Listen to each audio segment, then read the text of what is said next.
Data Science for Health Discovery and Innovation in Africa, presented by Dr. Roger Glass, the director of the Fogarty International Center, and also Dr. Bruce Tromberg, who is the director of the National Institutes of Biomedical Imaging and Bioengineering. And the discussions for this will be Drs. Kevin Johnson and Happy Arenado. Roger, please. Great, Jim, thank you very much. Roger Glass, I'm the director of the Fogarty International Center and the associate director of NIH for Global Health. And I have here on this proposal, Harnessing Data Science for Health, Discovery and Innovation in Africa. We're calling it DSI for Health in Africa, or DSI for Africa. My partners in this are Bruce Tromberg, the new head of NIBIB, the Bioengineering Institute, Patty Brennan, the head of the National Library of Medicine, who's a specialist in data processing, and Josh Gordon, the head of the National Institute of Mental Health. This initiative has been developed really over a 6-month period by a team of 39 people, initially from 12 ICs and 2 offices. And after our presentation to the Directors Council, we've had 5 other ICs desire to join on. So I have their identifications, but not the people involved. So it's really been presented, and it's really taken 6 months to come to this initiative. Here, the idea and the importance of data science is really highlighted by Soumya Swaminathan, the chief scientist at WHO, who speaks about analytic capacity not keeping up with the volumes of data being collected. We have loads of data, especially in LMICs in low-income countries. We don't know how to analyze it and use it for policy, and that's been tweeted by many others. How do we deal with this, and why are we considering Africa? We propose here to develop and adapt techniques of data science coupled with innovation, DSI, to address some of the most compelling problems in global health with a focus in Africa. And why Africa? Well, here we have a map of Africa. You can see it's 3 times larger than the continents, all the continents there put together. It's an area with some of the highest rates of economic growth, a rapidly burgeoning population with 50% under 20. So that's an area of tremendous change and innovation. But besides that, it carries a disproportionate percent of the global burden of disease. There are many unique populations, genetic backgrounds and exposures, and it's really because of these differences that we've made such progress in HIV research, for instance. There's a critical medical workforce shortage, so we need for decision support for health decisions. There's extensive mobile phone coverage and opportunities for unique leapfrog technologies. We can build on the investments that NIH has made really over the last 10 years with programs like H3 Africa, Human Heredity and Health in Africa, a tremendous genomics program, and MEPI and HEPI, the Medical Education Partnership Initiative and the Health Education Partnership Initiative, that's just been repeated and is done in coordination with PEPFAR. So we're building on those investments, and it gets around, it's unencumbered by legacy infrastructure, old-fashioned systems or new-fashioned systems that are not there, fresh opportunities to develop tools, applications, and more. So we think it's an ideal place to work. Well, what's the landscape for data capacity in Africa? Clearly, there's been some investment already. NIH invests substantially in data science, but we have few grants that focus in Africa. Expertise in Africa is all over, and you can see on that slide to the right all the different groups that are investing in data science. H3 Africa, the World Bank's programs, the African Spectral Imaging Network, corporate research, NIAID's African Centers of Excellence in Bioinformatics and Data Science. There's a lot going on, but it's improving, but it's not networked. And the networking, we think, and building of the capacity could be transformative. And finally, there are ethical, legal, and social implications that are key contextual factors. So, beyond that, it's interesting to see that over the past 10 years, the internet has permeated all the medical schools through much of Africa. Mobile access is available to about 85% of people throughout Africa. So we have ways to communicate and to build on data and transfer data. So at Fogarty and at NIH, we've been working with many partners in Africa over the years. We have nice collaborations with the Wellcome Trust, the Gates Foundation, the World Bank and the African Development Bank are investing in centers of excellence in different topics. USAID, the Rockefeller Foundation has a digital health program, and the African Academy of Sciences, which has become a new partner in one of our initiatives. And for the grantees, there are a number of U.S. universities that are invested in ICT and bioengineering in Africa. Companies, Safaricom, the largest mobile health provider in Kenya that now does mobile banking as well. There are opportunities to build on that platform. African Institute for Medical Sciences and the next Einstein Initiative that's in Africa now, it's mathematics. And finally, and most important, are the national governments, because to do things in Africa, we really have to involve the national governments and make sure that they see huge value in the opportunities that are being presented and the capacity that will be built locally. This initiative is proposing, has 5 initiatives interwoven. First would be these 6 hubs, research hubs, focused on key health problems like cancer or HIV or infectious diseases. Those would be open to the grantee. Data science training programs that could be both South-South and North-South initiatives. Ethical, legal, social implications of DSI research. And things like privacy of data, use and access of data, these are going to be particularly important as we go into Africa. A coordinating center that will help manage and run these activities and coordinate between the different groups. And Symposia in the first year to bring partners together in these partnerships that we hope to form, as well as in the last year to put together papers, presentations, and see what we've done. So from here, let me turn it over to Bruce Tromberg, who will take you through each of these initiatives. Bruce? Thank you, Roger. It's great to be back at the Council of Councils. I had a very brief term here, probably the shortest ever, 2/3 of a year in 2018, before Jim dismissed me for cause, or for a good cause, becoming NIBIB director. So since I've come here, it's just been a pleasure to work with the Fogarty team. Roger invited me to give a talk at his council within a few weeks of my arrival, and that helped stimulate a lot of these discussions on how we can accelerate both innovation and data science. So I'd like to dig a little deeper here and go into, whoops, I have to figure out which button to push. There we go, that structure. So I'll try to decompose the structure, go into detail on how each of the components will work. First, the most important building block is the hub. There'll be 6 hubs, and each hub will bring together partners that may come from government, industry, universities. Those universities could be across Africa, partners around the world. The United States, of course, will have a critical component in this type of structure. Then each of these hubs will have multiple competencies. So there'll be expertise represented from data science, from the technology and innovation area, from biomedical and public health knowledge, and from community engagement and ELSI, ethical, legal, and social implications. So what will happen then is each hub, as Roger mentioned, will focus on a single disease, so mental health, cancer, infectious disease, and so forth.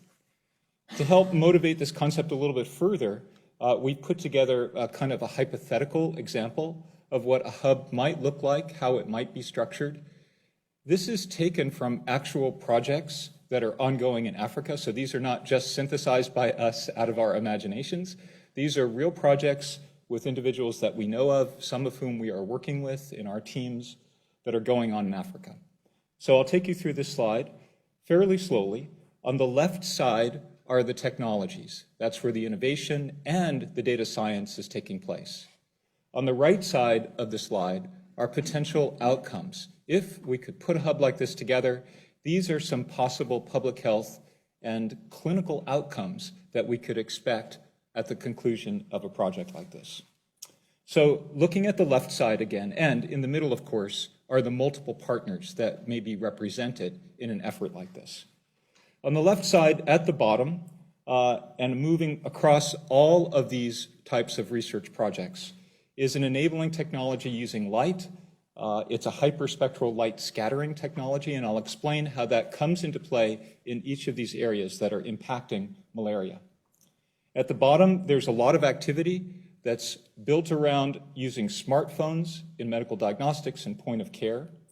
Much of this now is enabled by the utilization of artificial intelligence or machine learning, as well as physics-based computational models to take things like RGB and multispectral information from pathology slides, histopathology slides, and then classify or make a diagnosis. So these are actual projects that are going on to use those approaches, for example, in this case, to detect malaria at the bedside or at the point of care. Rapid diagnostics, immediate impact on a patient. That's using a technology that's interrogating or probing micron-scale interactions. We can take that same technology, light scattering, use laser beams and shine them in the atmosphere. And by looking at both the static and the dynamic components of the light scattering on scales that are hundreds of meters to kilometers, we can characterize and detect the presence of insects. Not only see if there are swarms of flying insects, but also have their signatures to the point where we can look and identify what type of insect it is. And this is a process using a technology called LIDAR. It's a light detection and ranging technology, very similar to radar, but using light.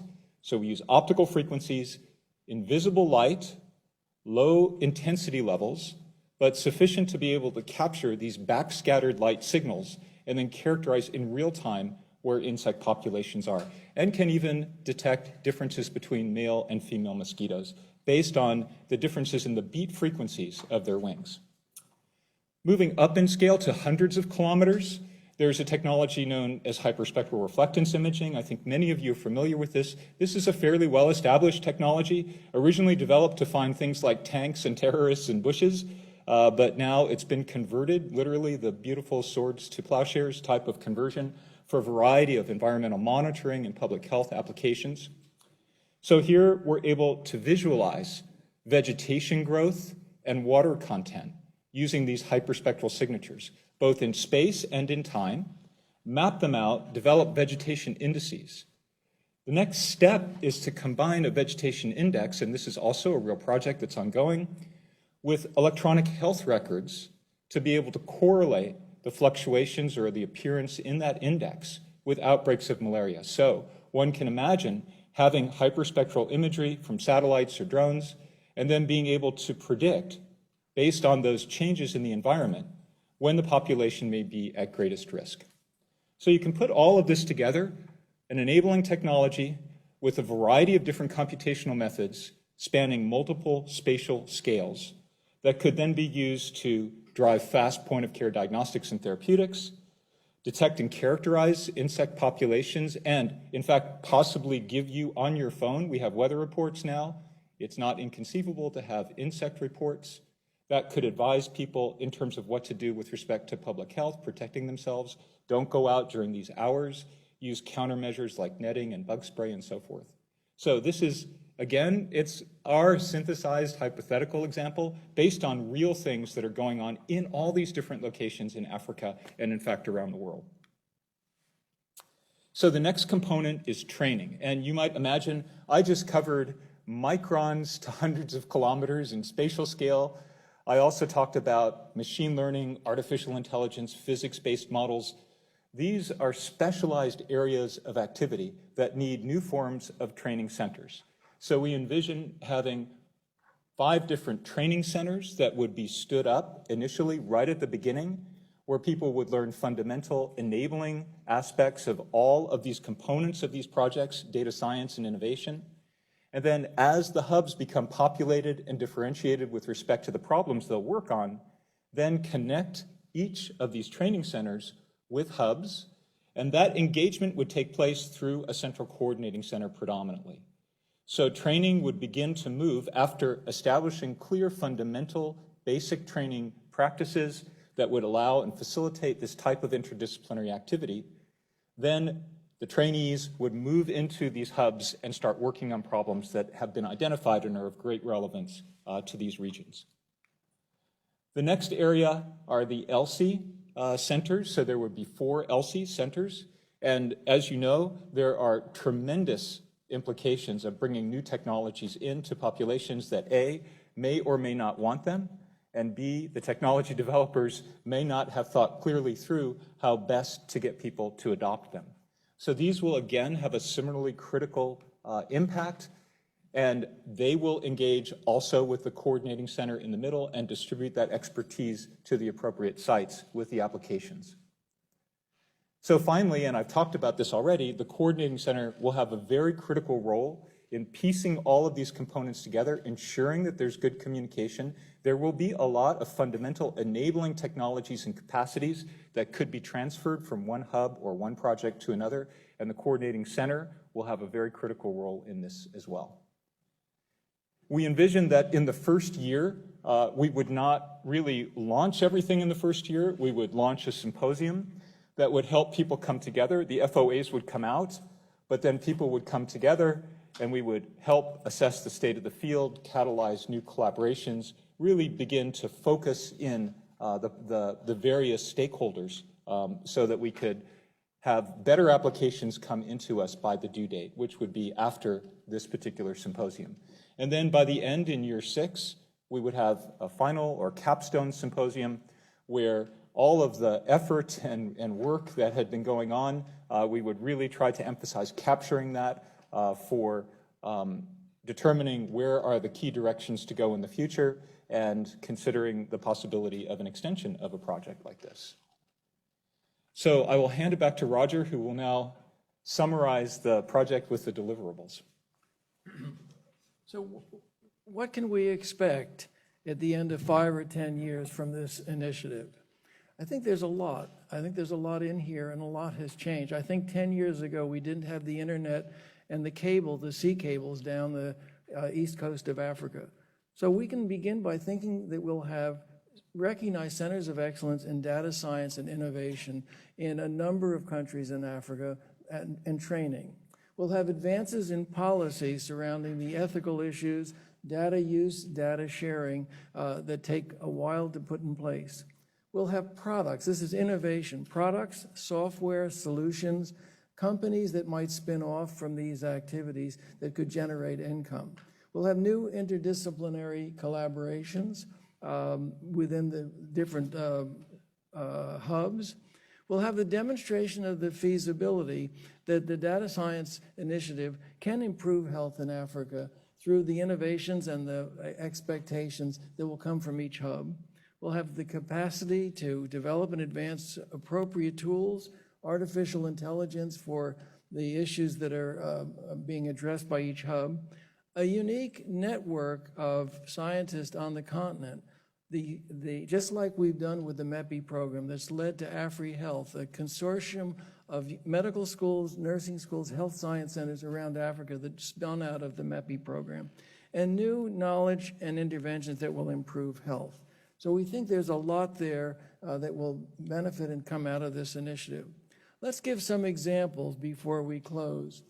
One is building on H3 Africa, where we have so much genomic information, trainees, biobanks. What can we do with that?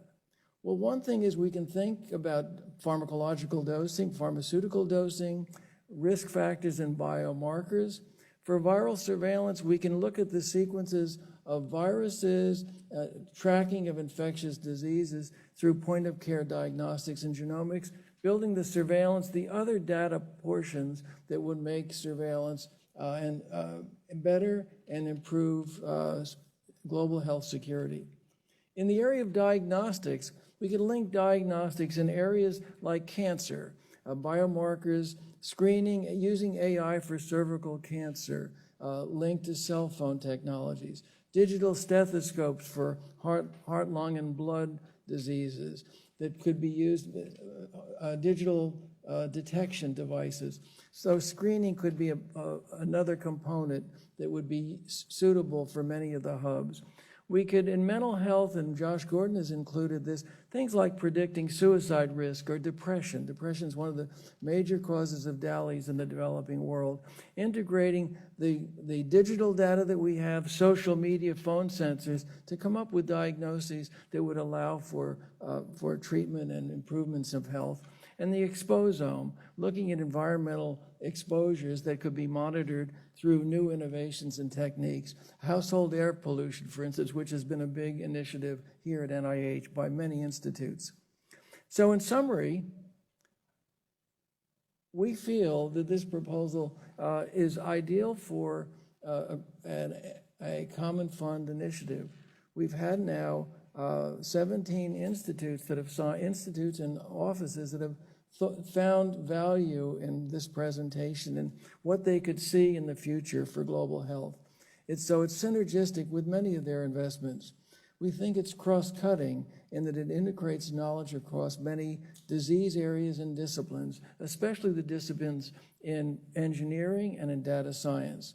It's unique. There's no other institute or group that invests exclusively in mathematics, in ICT, in information communication technology, in data. And finally, catalytic, because the Common Fund is in the best position to form powerful partnerships with public and private sector partners and with the many ICs that would be involved. So with that, I'll end our presentation and leave it open for your questions and comments and advice. Thank you very much. Thank you, Roger and Bruce. We have now two discussants. We'll start with Kevin. And I want to make one comment that might help us. In order to have a comprehensive discussion of this, I wonder if we could go back to slide 7, which just is an outline of how you envision the structure. Just so people will have in mind how you... Which one is the... Seven? That's the... At a high level, how you envision the initiatives fitting together as a program. This... Two more. Okay, so basically, you went, it's 3 back. Kevin, why don't you go ahead? Because I wanted to start with 2 questions before I discuss. Is that okay? Yeah. So the first thing is I'm extremely excited about this. I think we both are. I'm hoping that there's a couple of questions you can answer that'll make this a little bit easier. So the first is when I read through and seeing the presentation, I see this large number of partners. I couldn't help but get my head around the fact that Wellcome Trust, as an example, could have done this. So help me to understand, as a person who's relatively new to this scale of work, why the NIH, what we would say about why the NIH should be the epicenter for this initiative versus one of the partners that you already mentioned who have lots and lots of funding and possibly more sustainability. Yeah. Great question. You know, I first went to Uganda as director of Fogarty. I found that we had 6 HIV programs there. Each one had its own satellite dish to bring data into the university. So we were paying for 6 different initiatives. Now they have broadband, and they moved through MEPI, the broadband, out to the 5 medical centers and health science centers around the country. So they have access, they have the ability to work together on data. They didn't have that 7 years ago. And I think that's an enabling technology. When we go back to Makerere, when in 2000, all of their grants won HIV. Now they have grants from 11 NIH institutes, and I think it's over 100 grants from NIH from a variety. Data is something that's integral to all of those research agenda. And this would be, and no one's invested in a data, they each have their own little data piece. No one's invested. We think that this training and the opportunity for innovation can pull those groups together in a very effective way. And maybe I can tackle the other end, which is from the engineering and physical science community, there's not that kind of investment that pulls them into biomedical problem space. I work with a group of 7 different countries in Africa. in a spectral imaging network. It's a few and hardy group of people whose only foundation funding is coming from a very small program in Sweden. Getting them to match in and couple into the mainstream biomedical LC communities like this would be an enormous opportunity for driving new technologies forward. They're very hungry, very creative. They developed that LiDAR approach and brought it into West Africa, sub-Saharan West Africa. But there's just enormous potential to move this in so many domain areas by coupling with the NIH. Thank you. So I'll go through my discussion. I think other people, I'm sure, will have questions. To keep it relatively brief, I think we both are extremely excited about the proposal. In terms of the criteria for common fund funding, although Africa was chosen as a focus area for this one, there certainly is a very compelling reason in that there are all of these existing NIH funds that are already being used. And I think the presentation and the documentation pretty clearly describe that there's a potential even an economy of scale in some ways in terms of the way this could bring together existing NIH funding, but it clearly makes it more likely to be transformative, catalytic, and synergistic, as you've noted. Therefore, I think the goals are very consistent with common fund program criteria. I was excited that the concept had been carefully vetted from 18 individual and 6 other group consultations, and is very much in line with the initiatives that are already underway with Gates, Wellcome Trust, IBM Research, Google, Microsoft, and the African Academy of Sciences Grand Challenges Africa Initiative. Clearly, it's very unique, assuming that the answer to my first question is that none of the others would have ever stepped up to do this, which I have to confess you didn't actually say those words, which I would have loved to have heard you say, then I think it is something that only the NIH could be doing. I will say that I would love to have seen adjustments to better describe a sustainability plan. I appreciate that there are 5- and 10-year deliverables, but I'm also aware, and we'll probably both have something to say about this, that the continent has had many similar attempts to do many things that fizzle out as ministers of health change. And I would argue that the challenge that they often have is that while you say that they're unencumbered by a legacy infrastructure, they actually do have a working legacy infrastructure, and it's people who will take almost no money to do really amazingly challenging things. We've seen this certainly in some of what we've seen on the outskirts of South Africa. So I believe that a sustainability plan would be useful, a recognition. I think the timeline might be a bit ambitious. The data in many of these locations are not computable. There's no clear strategy for adoption.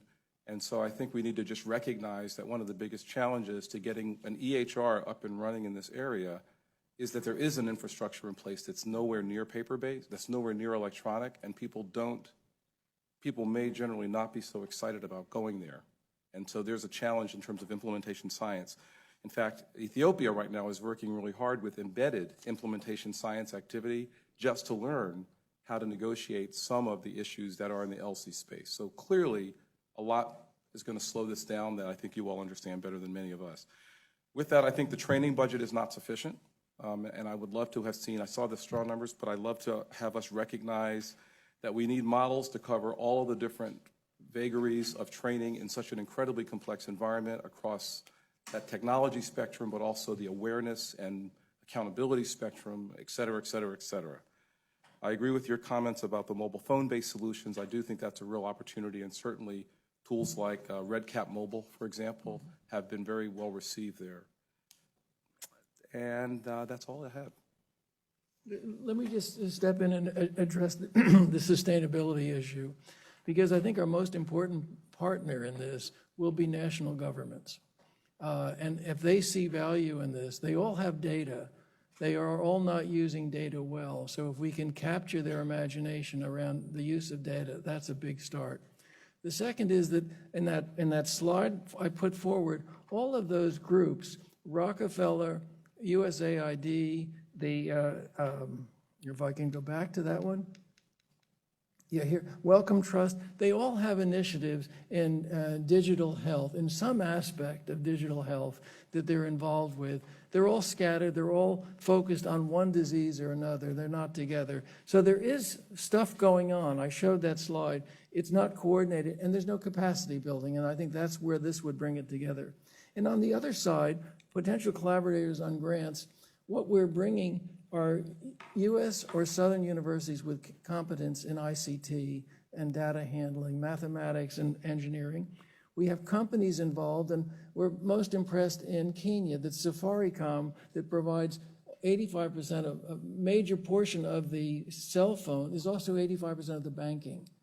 What can we build on to reach the last mile with mobile technology for people to engage in health programs? So I think we're working on local industry, local spin-off companies, as well as national governments. So I think we have a consortium. And that first year that we're hosting a network meeting is really to bring those forces together, because they're all around Africa and they're all interested in doing more.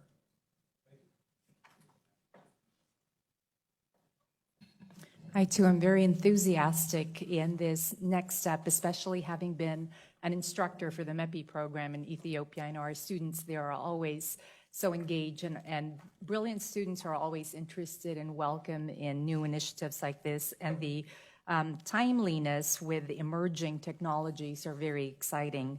I was wondering if there would be any interest to elicit participation from NIDDK, especially with the economic transition in Africa, higher risks for diabetes and metabolic abnormalities. I'm very excited about the partnerships with the Gates Foundation and Google, but one thing we can't ignore is the presence of China in Africa. Shortly after our MEPI students received their master's degree equivalents, they were being recruited by China and Sweden. And so, and to somehow acknowledge that and come up with a plan on how we can participate somehow with foreign partnerships. Some of my concerns regarding eligibility is, are English-speaking countries, former British colonies, at an advantage if their current systems and English fluency allows them to participate in initiatives like this, such that countries such like Angola or the Democratic Republic of Congo, which is currently experiencing a new Ebola epidemic, are not represented. I'm delighted with the interest for surveillance, viral surveillance, and very excited about the mosquito surveillance to identify new arboviruses, and would like to emphasize partnerships with veterinarians to identify zoonotic diseases. I'm also very pleased with the interest in cancer and looking at cancer surveillance, but ask that as you develop the FOAs, you consider the persisting common causes of mortality in Africa, particularly infant and maternal mortality, and explore opportunities where wearable sensors to monitor fetal temperature and movement might be more accessible, and also to consider other forms of common forms of morbidity, including respiratory infections and diarrheal disease. It's very exciting to have screening tools such as cervical cancer, but would also recommend that a referral system be addressed such that when cases are identified.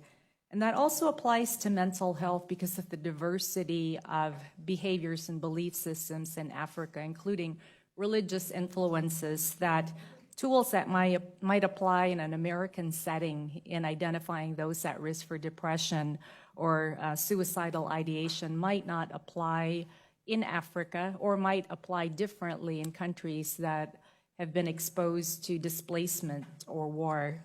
I would like to emphasize a larger investment in training. Many of our MEPI students were pleased to have that course and that certificate, and then we left. And so they were on their own in trying to figure out how to transition into becoming independent leaders. There's also been a big problem with attrition. About a third of our initial cohort were unable to continue because they were military physicians.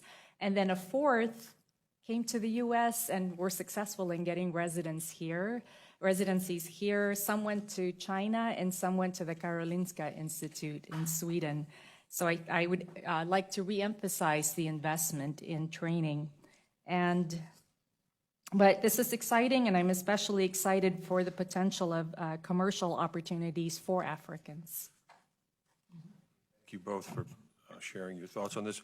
We'll open it to discussion, and I just have to remind folks we have a precious little time to discuss this. Why don't we go around the room? Start with Andy. Andy Feinberg.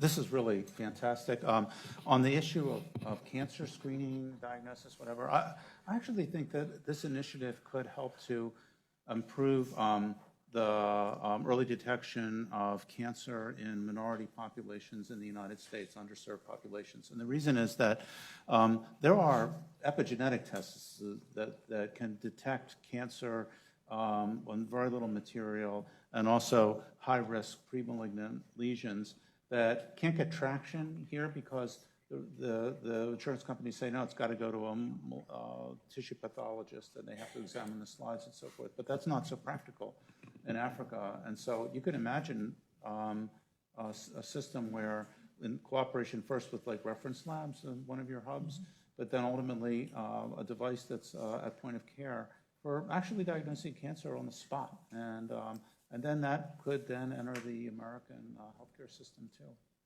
Yeah, absolutely. And just a quick comment. I don't want to take too much of your discussion, but this is kind of a revolution that's going on in bioengineering departments all around the country. There's been an expansion of activity in getting students at the undergraduate level, all the way through, of course, the postgraduate training level, in projects in Africa, in interdisciplinary collaborations. Cancer screening, particularly in cervical cancer, has been a very, very big issue. And a lot of that energy is going into, as well, to commercialization. So we're at a very interesting intersection point where needs in our healthcare system are being met by less expensive, more accessible technologies.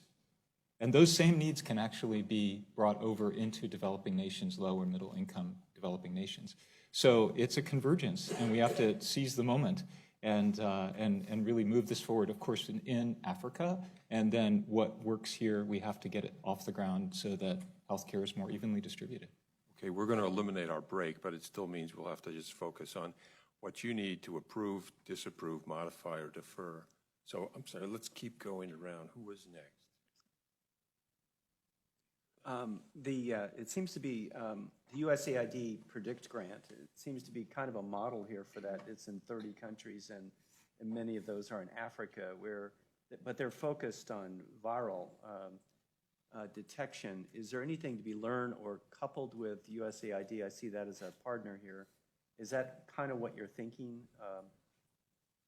We just had Bill Steiger from USAID at our board meeting just before I came here.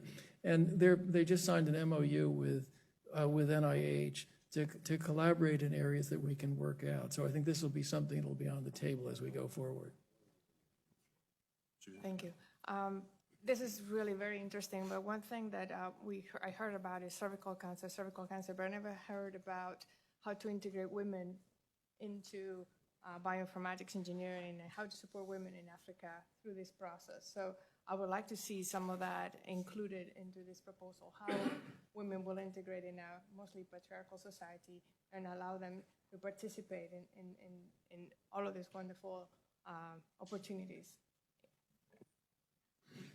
We totally agree.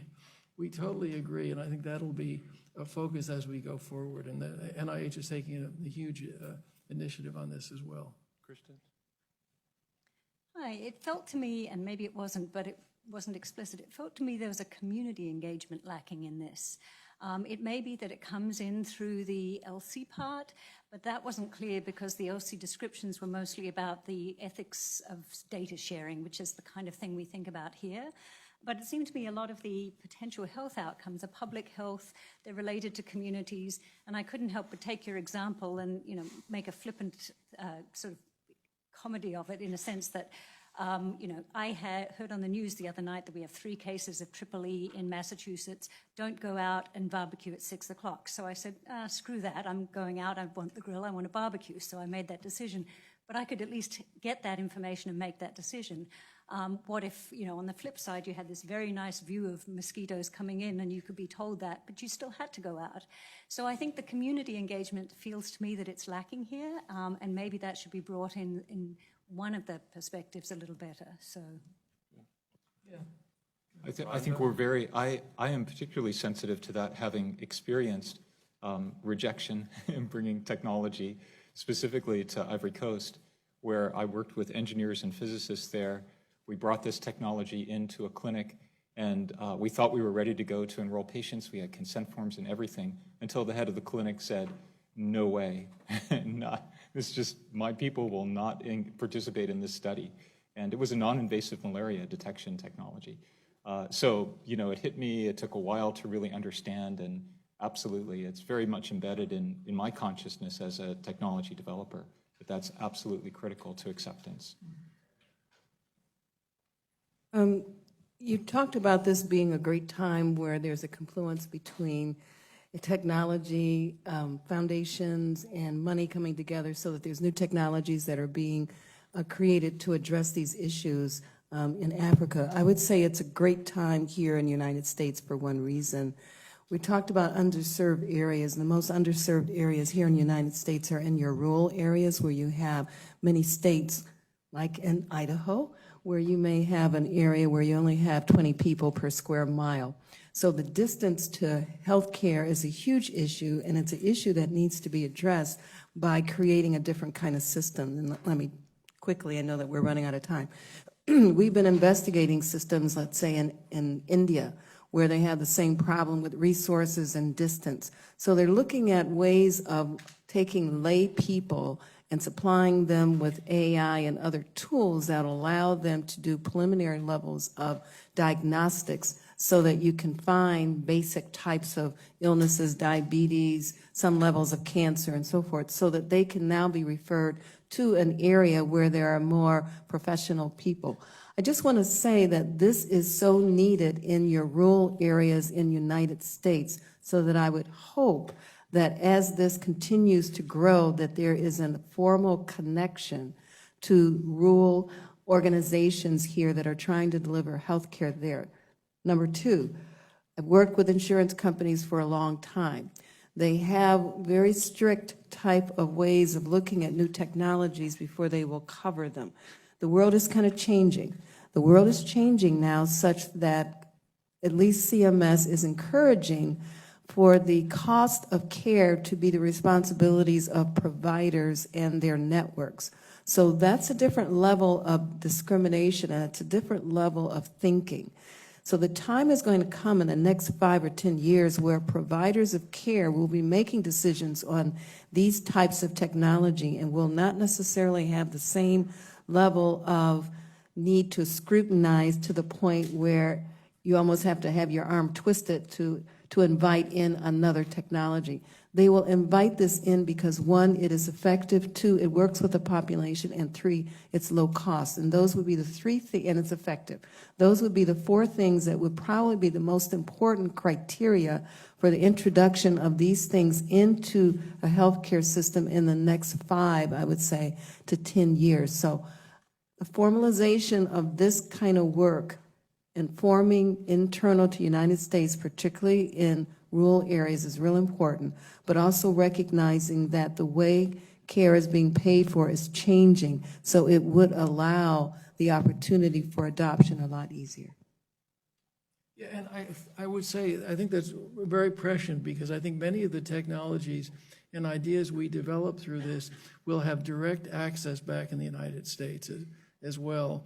And I think of things like the delivery of blood in Rwanda to distant outposts was pioneered in Rwanda, but now is being used in Baltimore as a drone delivery. And I think the use of cell phone technology that empowers, together with AI, that empowers community health workers to not only visit people, but to make diagnoses or to have telemedicine back to a backup center is going to be very powerful. And the issues that we have here of reimbursing telemedicine are those legacy technologies that we hope we don't have in place, so we can use that as an opportunity to understand, to build, and to develop something effective. Okay, we had 3 focused comments at that end. Yeah, I'll try to be really quick and just tell you, based on what I read in this presentation, first of all, this is enormously exciting and there's great potential. There are 3 things I just urge you to think about. One is this community engagement. I think it should be explicit, so I know it's in everybody's mind, but somehow it's got to be written into this that communities are involved, because otherwise I don't think it will work. Another is data sharing and across national boundaries. You know, are you going to get the EMR from Rwanda if there is when one develops that would be usable by other people? I think that there's going to be a lot of issues, you know, not just whether there are insects flying over your community, but looking at privacy issues. And then the last thing that I can't think is can be underestimated is the importance of sustainability. And Common Funds has got sunset dates, and it would be great at the outset if there are metrics that you meet, if the Gates or the Wellcome Trust would say, yeah, we'll pick it up, because it'd be a shame to do all of this, develop it, and then have it wither. Just if I could, a quick comment on that. We're hoping to really be a bridge across some of these valleys of sustainability, where we can link more traditional basic science and activity and research in Africa with the innovators in Africa to help then facilitate their movement to. But all I'm saying is the more that this is explicit at the outset and people agree, if you do this, we'll do this, you know, the better likelihood that it will continue. Yes. So my background is in LC issues, so I was particularly encouraged to see the strong focus on that set of issues with this proposal. I think in the genetics world, at least, the LC component has been most effective when it's been so-called embedded, where you have those scholars working fairly directly with the scientists in the other field, because those issues are really emerging out of fairly granular challenges as opposed to more global conceptual issues. And so as you outlined the structure, it seemed to suggest that these would be independent LC centers, and I would encourage you to think about how to embed those in the other parts of the hub so that those scholars are working quite directly with other colleagues and engaging with them on a regular basis. Edith? Thank you very much for that great presentation. This conference has been running for a long time. Please press *1 to continue with this conference. Otherwise, your conference will be disconnected in 1 minute. Thank you. Your conference will now continue. And I have just a few comments and questions. Number 1, there are many medical schools with global medicine programs, and I wondered if you had either communicated with the AAMC and those medical schools. There are some that have longstanding and great programs. For example, the one at Howard University here in the city or in Washington, a few blocks over, they have a tremendous program and a lot of data. So if you can communicate with many of those institutions, you might learn a lot, but also have some collaborative endeavors. The next is the United States military forces. And from my military background, they have a lot of diagnostic and surveillance for viruses, mosquitoes, you name it. And not only do they have the surveillance and diagnostic technology, but they have long existing surveillance data for many reasons. The main is to protect troops who are in those countries. So that might be an opportunity for significant technology and collaboration, and you might find a lot of data. And regarding the cancers that you mentioned, the NCTN centers here at NCI and the Association of Cancer Institutes of the funded cancer centers will have tremendous data. For example, there is one throughout many of the centers on cervical and breast cancer screening in populations, and that is maintained at the CDC. The data are maintained at CDC, and I have one of those grants. CDC has a tremendous wealth of information on not only those two cancers, but others. So I think that if we're able to collaborate with more institutions and groups that have been doing this for a long time, you might find more collaboration, more synergy, and opportunities. And one of the things that I must mention is collaboration with communities and community engagements, because you can have tremendous technology and people and so forth, and the communities reject it. So that would be important. The embassies, I find here in Washington, can be tremendously helpful in helping get into communities in various countries. And many times I find that people don't utilize the communications we have with the embassies here. And then the last thing I'll mention is that in some of the countries and communities, we have to be extremely careful with fraud because that can enter into the program and literally ruin it. So those are just some options. I could talk with you later if you would like about some of these things, but I think making sure that we are breaking our silos and communicating with other groups that are readily available here in the country who are currently and have been doing this for quite some time. Okay, thank you, Edith. Let me give this a try. I want to see whether we're ready for a vote to approve the program, but I want to add a caveat to that. I have a page of notes of their suggestions, recommendations, sustainability, realistic timelines, training issues, women, community engagement. But the group will take our transcript and they will address and think about everything that you said as they continue to model the program. But given that they will do that, do I hear a motion to approve the program? A second? All in favor, aye? Aye. All opposed, nay? Aye. Thanks on the phone, nay? Abstentions? Okay, the program concept is unanimously approved to go forward.